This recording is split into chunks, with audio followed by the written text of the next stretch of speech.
Hi, Mystery Recapped here. Today, I'm going to explain an American independent science fiction film called Embers. Spoilers ahead. Watch out, and take care.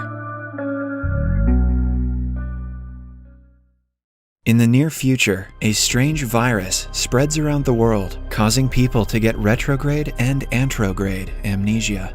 It spreads like wildfire and takes over the world in no time. All developments halt as a result of the epidemic. Some wealthy and powerful individuals of the society prevent themselves from getting the virus by hiding in bunkers. A decade after it has destroyed the world, only a few people survive. They live in a decaying landscape, unable to recall the past or create new memories.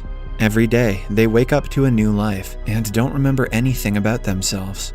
In the opening scene, we are introduced to a man and a woman. They wake up next to each other in a rustic apartment. Both of them are confused as to how they ended up together. They don't even remember their names or anything about their lives. It is evident that they have been infected by the virus. The two seem calm for people who just woke up next to a stranger. The woman feels like she knows the man, but doesn't remember how. The man claims he feels the same way. They discuss how long they might have been in the apartment, but come to the conclusion that it might be their first day. This is how I felt during the third COVID lockdown. Then, the man notices similar blue bracelets tied to their wrists. He thinks it indicates that before they lost their memories, they wanted to be together. The woman agrees and doesn't question the stranger since he feels familiar. Somewhere else in the town, an abandoned kid runs around the street mumbling a melody. He meets a stranger who asks him questions about his parents. When the child doesn't answer, the man simply invites him to join him in his journey. When everyone has amnesia, you don't even need an ice cream truck to abduct a child. They continue walking to no particular destination. The boy wants to play with the man's watch, so he hands it to him. He tries to explain the concept of time to the kid, but fails miserably. A while later, the boy gets distracted by a mirror on a pile of garbage by the side of the road. The stranger walks away, talking to himself about time and space, not noticing that the kid is no longer with him. Some seconds later, the kid runs to him, but by that time, the man has already forgotten him. He introduces himself again and asks the kid about the watch. He comments that it is too big for the kid and wears it himself, not remembering that he gave it to the boy a few moments ago. Eventually, they reach the remains of a house where the man dances with an umbrella to entertain the kid. Somewhere else, in a fancy bunker, a young woman named Miranda does her early morning routine that has been the same for as long as she can remember. A computerized program asks her to introduce herself for a regular checkup to ensure she hasn't gotten the virus. The computer asks her name, her birthplace, and her birth date. It is revealed that Miranda has been in confinement for the past 9 years. She is then told a scenario and asked questions about it. When she answers all of them correctly, the computer declares she has passed the regular diagnostics. The likelihood of her being infected is less than 0.12%. Although Miranda is in the safest place one can be during an epidemic, she is not happy with her life. The routine she has been following for the past 9 years bores her to death, and she feels like life outside would be much more enjoyable, even if it is dangerous. Another man who has been infected by the virus is a teacher who lives in a secluded house near the woods. He has adapted to life as an amnesiac better than other infected people. He has maintained a journal that helps him understand why he doesn't remember anything. He also leaves himself notes briefing his daily activities he should perform. A rope is tied from his house to a nearby river to help him navigate the way when he goes out to fetch water. Back in the apartment with the couple, the woman finds a can of preserved fruits in a cabinet. They might have left it there the previous day, but they aren't sure. It's cute that these two are in love and all, but would it kill them to leave themselves a note? She tries the food and gives it to the guy after making sure it tastes good. While eating, she tucks her hair behind her ears, and the man excitedly claims that he knew she was about to tuck it. Although he doesn't know anything about himself, he somehow remembers the little things that the woman does. She walks up to the mirror and looks at herself, taking in her appearance. They discuss the possibility of their being relatives, but since they look different from each other, they cut the possibility of them being siblings. The woman assumes they are still married, and the man smiles at the idea. To test it, they kiss each other. The passion while they kiss makes it clear to them that they are in fact a couple, or they're making a huge mistake. In the following scene, we are introduced to a thug who, after being infected, has been killing and robbing people for food and supplies. He notices the little kid and his new mentor from earlier. They are sitting down eating a canned drink. The thug attacks the man and kills him for the drink. The kid is left alone, but he doesn't express sadness on his mentor's death. He simply takes the watch off the man's wrist and walks away. Back in the woods, the teacher reads the notes and cooks food according to the instructions. While lounging, he discovers a book on his desk that he had written before the pandemic. In the meantime, the couple from the apartment talks about their relationship. They think of a name for each other and decide to go with Ben and Jenny. They are falling in love for the 100th time, like they have done every day for the past decade. Ben suggests they check who else is in the building to get a better understanding of where they are. They walk out and see the building consists of many rooms similar to theirs. After exploring one of them, they decide to return to their room, but have forgotten where it is.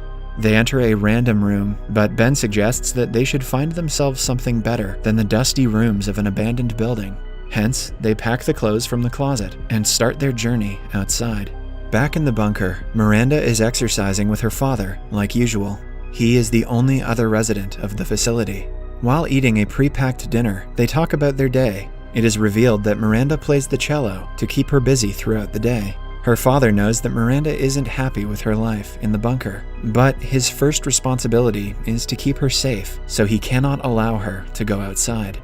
The little kid from earlier is now wandering around the town alone. He meets a young girl in front of her house. She invites him in and asks him to stay with her forever.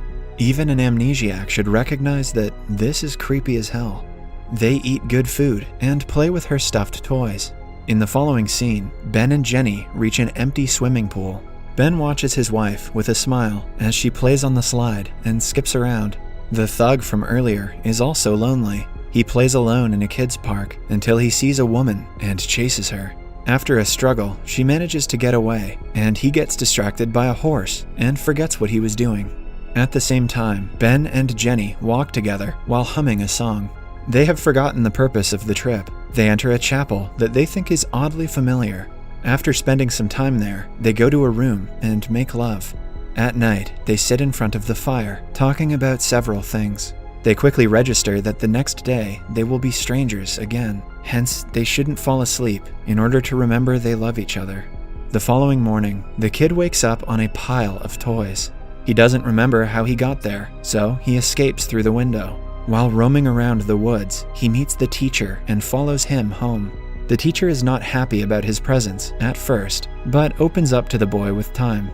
He feeds the kid good food and teaches him how to chop wood, claiming that he is an expert in the task, but doesn't know how he learned it. Ben and Jenny, on the other hand, have eventually fallen asleep. They wake up as strangers yet again. They repeat the conversation from the previous day and get along. Moments later, they are roaming around town while talking. This time, they name each other Max and Katie. Katie hurts her leg, making it bleed profusely. Max quickly runs away to get some water for her, asking her to wait for him. He gets a bottle of water, but doesn't remember why he was looking for it in the first place. He drinks it and walks the other way, while Katie still waits for him to return. Somewhere else, the thug is in a parking lot, breaking cars out of anger and for entertainment. After he becomes tired, he gets inside one of them and falls asleep. He is woken up by a gang of men who drag him out of the car and beat him up.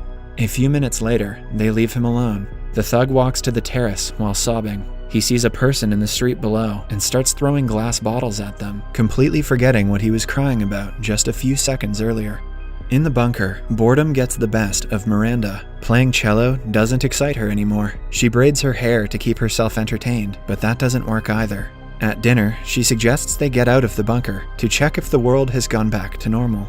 Her father argues that they would have gotten a message long ago if that were the case. He is adamant about living safely for as long as it takes, but according to Miranda, they are only waiting for their inevitable death.